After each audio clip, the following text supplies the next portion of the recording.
एक विवाह ऐसा भी भागते इस कुणाल मन में ये सब सोचते हुए कार ड्राइव करके वापस घर की तरफ आ रहा था।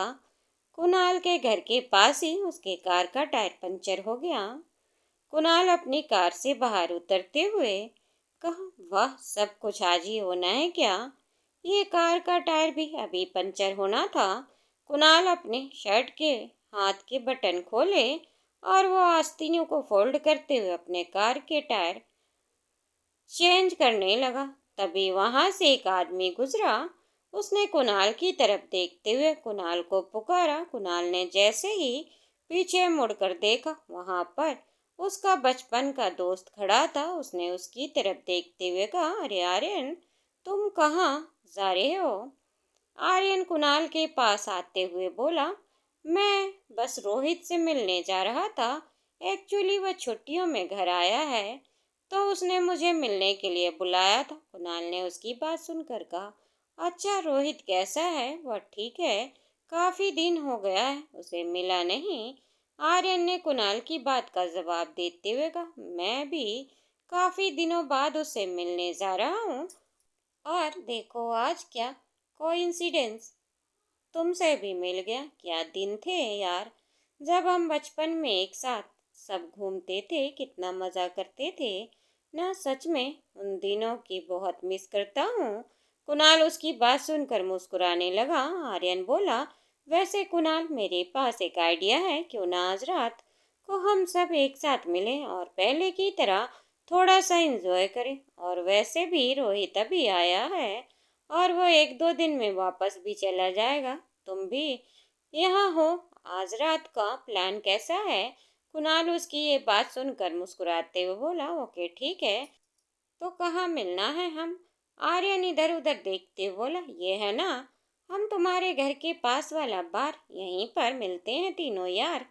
कुणाल ने हाँ में सिर हिलाया। आर्यन ने उसके कंधे पर हाथ रखते हुए बोला, तो फिर ठीक है, मैं रोहित से मिलता हूँ और उसे भी रात की पार्टी के लिए बुला लूंगा। कुणाल ने हामी भर दी। आर्यन ने उसकी थोड़ी हेल्प की। थोड़ी देर बाद कुणाल की कार ठीक हो गई और कुणाल अपने घर वापस आ गया। जब वह दादी के कमरे में उनकी दवाई देने गया तो उसने देखा पूर्वी दादी के पैरों में मालिश कर रही थी। कुणाल वहीं रुक गया। दादी गहरी नींद में सो रही थी। कुणाल पूर्वी के पास आकर उसे दवाइयों का पैकेट देते हुए बोला, मुझे दादी की दवाइयाँ देनी थी, अभी सोई हैं क्या दादी? पूर्वी ने धीरे से हाँ में सिर हिलाया और कुछ नहीं कहा। कुणाल उसकी तरफ देखकर एक गहरी सांस लेते हुए बोला, पूर्वी, मैं मानता हूँ हमारा तलाक हो गया है, लेकिन अब जब हम अलग हो गए हैं तो क्या तुम मुझे इस तरह से अवॉइड करोगी? क्या हम एक दूसरे से ठीक से बात नहीं कर सकते? पूर्वी ने दादी की तरफ देखते हुए धीरे से कहा, कुणाल, जाओ यहाँ से, दादी सो रही है और मैं उनकी नींद नहीं तोड़ना चाहती। कुणाल ने गहरी सांस ली और बिना कुछ बोले वहां से चला गया। पूर्वी कुणाल को जाते ही अपने मन में बोली, जब हमारा तलाक हो गया है तो फिर बात करने की जरूरत ही क्या है? और वैसे भी कुणाल के लिए मेरे दिल में अब कुछ नहीं है। मेरे लिए अब कोई मायने नहीं रखता। अब अगर मैं किसी के लिए जी रही हूँ तो वह मेरा होने वाला बच्चा है। उसके सहारे मैं अपनी पूरी जिंदगी गुजार सकती हूँ। इतना बोलकर पूर्वी ने अपने पेट पर हाथ रखा और धीरे से उठकर बालकनी में आकर खड़ी हो गई। शाम हो गई थी, सूरज ढल रहा था। पूर्वी वहीं खड़े होकर अपने मन में बोली, बस भगवान जी, मेरी थोड़ी सी हेल्प करिए। आपकी कृपा से मेरी कोई भी डिज़ाइन सेलेक्ट हो जाए जिससे मैं थोड़ी सी प्रॉब्लम सॉल्व हो जाए। उसके बाद मैं खूब मेहनत करूँगी। उसके बाद सब कुछ खुद ब खुद ठीक हो जाएगा। इतना बोलकर पूर्वी ने अपने पेट पर अपने दोनों हाथ रखा और वहीं पर खड़े होकर डूबते हुए सूरज की लाली को देखने लगी। थोड़ी देर बाद दादी की आंख खुली। वह पूर्वी की तरफ देखते हुए बोली, क्या हुआ पूर्वी? बेटा, वहाँ इस तरह चुपचाप क्यों खड़ी हो? पूर्वी ने जैसे ही दादी की बात सुनी, पीछे मुड़कर उनकी तरफ देखकर मुस्कुराते हुए बोली, कुछ नहीं दादी, बस ऐसे ही। दादी ने इधर उधर देखते हुए कहा, शाम हो गई है, कुणाल अभी तक वापस नहीं आया क्या? पूर्वी ने दादी की बात का जवाब देते हुए कहा, नहीं, वो कुणाल आए थे जब आप सो रही थी तो उन्होंने दवाइयाँ मुझे देकर चले गए और अभी ये शायद अपने दोस्तों के साथ बाहर गए हैं। दादी ने बेड से उठते हुए कहा। चलो अच्छा है। वो सीधे वॉशरूम में चली गई। पूर्वी दादी के लिए शाम की चाय ले आई और दादी के साथ बैठकर बातें करते हुए पूर्वी उनके साथ चाय पीने लगी। कुणाल सीधे अपने दोस्तों से मिलने के लिए पहुंचा, जहां पर आर्यन रोहित पहले से ही मौजूद थे। उन लोगों ने ड्रिंक करना शुरू कर दिया। जैसे ही कुणाल वहां पहुंचा, रोहित ने कुणाल की तरफ देखकर मुस्कुराते हुए कहा, हे कुणाल, व्हाट्सअप, कैसे हो? कुणाल ने रोहित के सर से लेकर पांव तक देखते हुए कहा, मैं तो अच्छा हूँ, लेकिन तुम तो बिल्कुल चेंज हो गए हो। मैं तो तुम्हें पहचान ही नहीं पाया। रोहित ने कुणाल की बात पर मुस्कुराते हुए कहा, क्या करूं, बीवी बच्चों में इतना ज्यादा उलझ कर रह गया हूँ, अपने लिए टाइम ही नहीं निकाल पाता। वैसे तो तू तो अभी भी वैसा ही है, बिल्कुल हैंडसम हंग टाइप।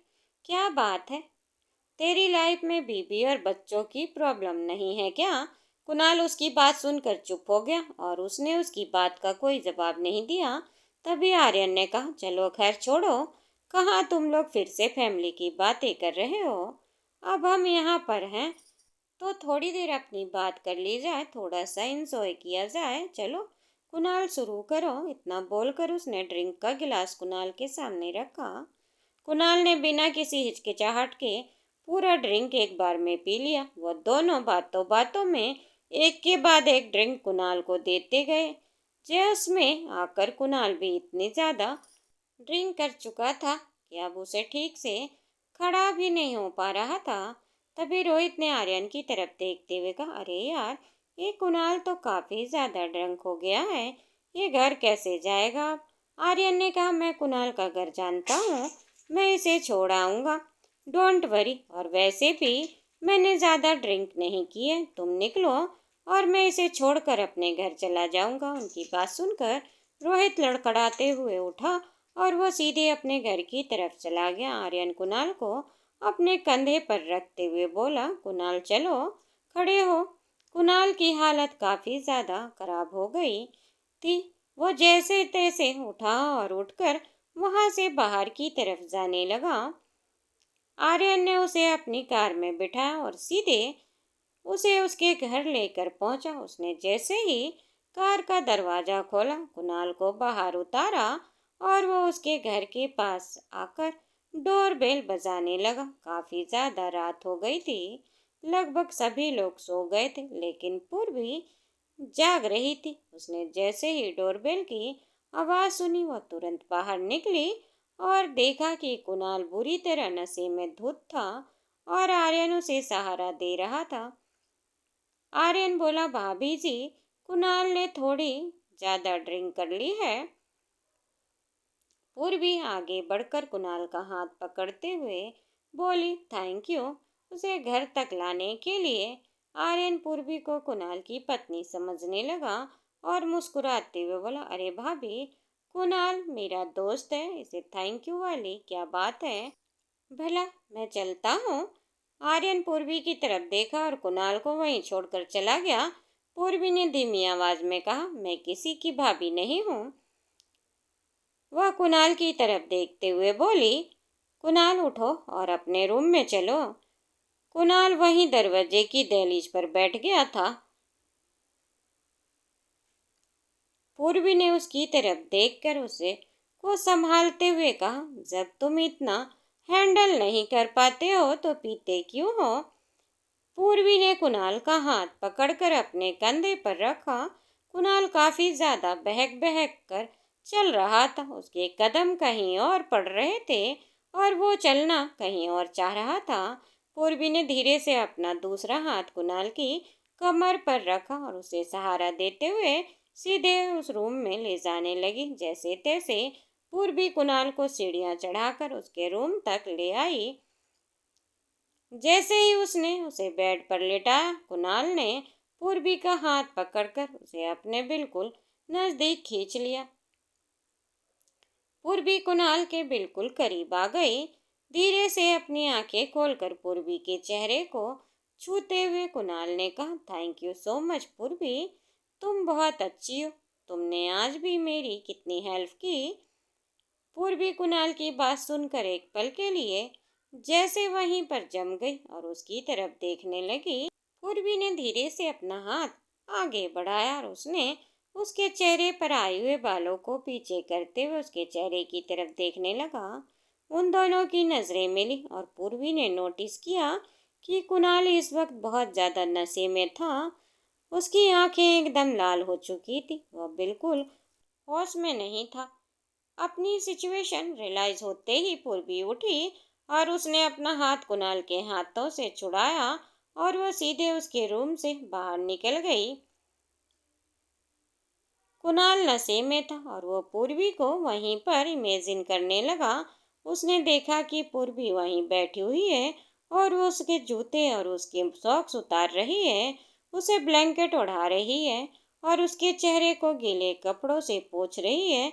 वो नशे में सारी चीजें इमेजिन कर रहा था और पूर्वी की तरफ देखकर मुस्कुराते बोला, कभी कभी मुझे ऐसा लगता है कि तुम सच में बहुत अच्छी इंसान हो और मुझे तुम्हें तलाक नहीं देना चाहिए था।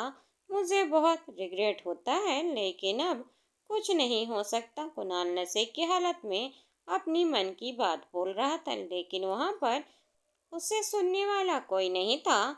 अगले दिन सुबह जब कुणाल की आंख खुली तो उसे रात में जो कुछ भी कहा था वह ज्यादातर बातें भूल चुका था। बस उसे इतना याद था कि पूर्वी उसे रूम में छोड़ने आई थी। पूर्वी के जाने के बाद उसने जो जो इमेजिन किया था वो सब भी उसे धीरे धीरे याद आ रहा था। वह सब कुछ याद आते ही वह कंफ्यूज हो रहा था, ये सोचकर कि पूर्वी उसके जूते और उसके सॉक्स उतारे होंगे। लेकिन जैसे ही कुणाल उठा उसने अपने सिर को कसकर पकड़ा। उसने देखा कि वह जूते मोजे सब पहनकर बेड पर लेटा हुआ है। उसे तुरंत अपने पैरों को नीचे किया, अपने जूते उतारते हुए बोला, मतलब वो सब कुछ मेरा वहम था, लेकिन वह मुझे कमरे में छोड़ने तो आई थी, नहीं तो मैं यहाँ तक नहीं आ पाता। कुणाल ने अपने हाथों की कसकर मुट्ठी बंद की और एक गहरी सांस लेते हुए बोला, मैं जैसा उसे समझता हूँ वैसी नहीं है। मैं क्यों अपने फैसले पर डाउट कर रहा था। मैंने उसे तलाक देकर अच्छा ही किया। वैसे भी निकिता मेरे प्यार है और मैं अपने प्यार को मुकम्मल करके रहूंगा। इतना बोलकर वो फ्रेश होने के लिए चला गया और पूरी रेडी होकर सीधे ब्रेकफास्ट करने के लिए नीचे आया। उसने देखा टेबल पर सभी लोग मौजूद थे। कुणाल जैसे ही ब्रेकफास्ट करने आया, दादी उसकी तरफ देखते हुए बोली, नशा उतरा तुम्हारा या नहीं। कुणाल ने जैसे ही ये बात सुनी वो दादी की तरफ हैरानी से देखने लगा। उसने अपने मन में कहा, जरूर पूर्वी ने दादी को बताया होगा कि कल रात मैं ड्रिंक करके घर वापस आया था। वह पूर्वी को घूरते हुए देखने लगा और उसने धीमी आवाज में कहा, इस लड़की से एक बात भी नहीं पचती, ये सारी बातें दादी को बता देती है। कुणाल सारी बातें सोचते हुए पूर्वी को घूर रहा था। दादी ने कहा, उसे क्यों घूर रहा है। मैंने देखा था तुझे नशे की हालत में घर वापस आते हुए। जब पूर्वी तुझे तेरे कमरे तक छोड़कर आई थी, उसे घूर कर मत देख। उसने मुझे कुछ नहीं बताया है। जैसे ही दादी ने ये बात कही कुणाल चुप हो गया और उसने अपनी नजरें नीचे झुका ली।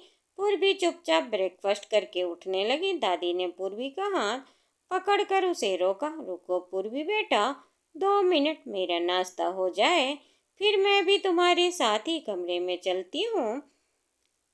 पूर्वी दादी की बात सुनकर वहीं रुक गई। कुणाल जो नाश्ता कर रहा था दादी की बात सुनकर रुक गया। अपनी गहरी सांस ली और मन ही मन में बोला, सब लोग यहाँ मौजूद हैं, शादी की बात करने का बहुत अच्छा मौका है। मुझे अपनी और निकिता की शादी की बात कर लेनी चाहिए। कुणाल पूर्वी की तरफ देखने लगा। पूर्वी कुणाल से नजरें भी नहीं मिला रही थी, वह दादी की तरफ देख रही थी। कुणाल ने देखा कि दादी का खाना खत्म होने वाला था और खाना खत्म करके दादी वहां से जाने वाली थी। उसने उन्हें रोका, दादी, 1 मिनट रुकिए, मुझे आप सबसे कुछ बात करनी है। कुणाल के कहने पर सभी लोग पूर्वी को छोड़कर उसकी तरफ देखने लगे। कुणाल की नज़र पूर्वी पर ही टिकी थी। जब उसने देखा कि पूर्वी अभी भी उसकी तरफ नहीं देख रही है, तो कुणाल ने तेज आवाज में कहा, मुझे निकिता से शादी करनी है। कुणाल की शादी की बात सुनकर सभी लोग हैरान रह गए। पूर्वी ने अपने हाथों की मुट्ठी कस ली। दादी कुणाल की बात सुनकर पूर्वी की तरफ देखने लगी। पूर्वी के चेहरे पर कोई इमोशन नहीं थे और उसने कोई रिएक्शन भी नहीं दिया।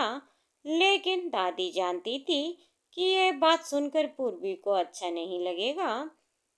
उन्होंने कुणाल को डांटा, कुणाल, पागल हो गए हो क्या? तुम ये सब क्या बोल रहे हो? कुणाल ने अपनी माँ और दादी की तरफ देखा। मॉम, दादी, आप सबने बिल्कुल सही सुना है। मैं कब तक अकेला रहूंगा? और वैसे भी आपको कोई लड़की ढूंढने की जरूरत नहीं है। निकिता है और मैं उसे प्यार करता हूँ, वह भी मुझसे प्यार करती। और फिर आखिर प्रॉब्लम क्या? वैसे भी अब मेरा तलाक हो गया है, तो मुझे नहीं लगता शादी में कोई परेशानी आएगी। दादी कुणाल को घूर रही थी और उन्होंने तेज आवाज में चिल्लाया, वह लड़की तुझे प्यार नहीं करती और ना ही वह तुझसे शादी करेगी। ये सिर्फ तेरा पैसों के लिए तेरे साथ है। तुझे इतनी छोटी सी बात समझ नहीं आती क्या? दोस्तों, उम्मीद करती हूँ आपको कहानी पसंद आई होगी। कहानी पसंद आई हो तो वीडियो को ज़्यादा से ज़्यादा लाइक करें। चैनल पर नए हों तो चैनल को सब्सक्राइब करें। बेल आइकन दबाएं जिससे मेरी वीडियो की फ्री नोटिफिकेशन आप तक पहुंचती रहे। और हमें कमेंट करके ज़रूर बताएं कि आपको ये कहानी कैसी लगी। धन्यवाद दोस्तों।